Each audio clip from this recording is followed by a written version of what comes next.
ఏంటి కూరలు ఉప్పు తక్కువైందా? మీ బట్టలు ఐరన్ చేసి లేవా? అమ్మా అక్కడ అంతా బాగుందా తల్లి? అంత బాగానే ఉందమ్మా.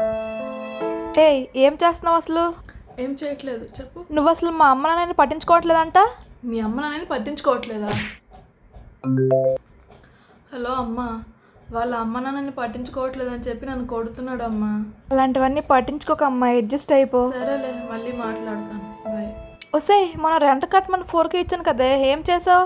ఏం చేయలేదు, ఆన్లైన్లో ఒక శారీ నచ్చిందని ఆర్డర్ చేసా. డబ్బులన్నీ ఇలాగే పాడు చేస్తున్నావు నిన్ను. ఇప్పుడు నన్ను కొత్తదానికి చెయ్యొత్తావా?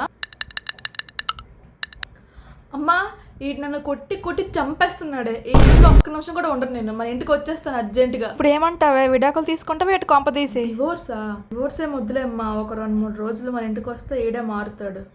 నేను మా ఇంటికి వెళ్ళిపోతున్నా. ఓయ్, షాపింగ్కి వెళ్ళాలి, మనీ ఏమైనా ఉంటాయి? ఎంత కావాలి? 20K సరిపోతాయి. 20,000?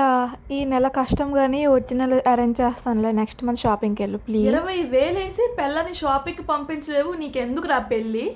అమ్మ, వీడి దగ్గర షాపింగ్కి అసలు డబ్బులే లేవు. అడుక్కు తిన్నా నుంచి పెళ్లి చేశారు నాకు. నేను అర్జెంట్గా ఇంటికి వచ్చేస్తున్నాను చెప్తున్నాను. ఇంకొకసారి ఇక్కడికి అసలు పంపించినట్టు పంపించొద్దు నన్ను. ఎలా బతుకుతావమ్మా? ఇప్పటికిప్పుడు ఆ అబ్బాయిని వదిలిస్తే నీ దగ్గర అసలే డబ్బులు కూడా ఎలా లేవు. బతుకుతానేంటి? తన శాలరీలో హాఫ్ శాలరీ తీసుకుంటాను అండ్ తన ప్రాపర్టీలో హాఫ్ ప్రాపర్టీ రాయించుకుంటాను.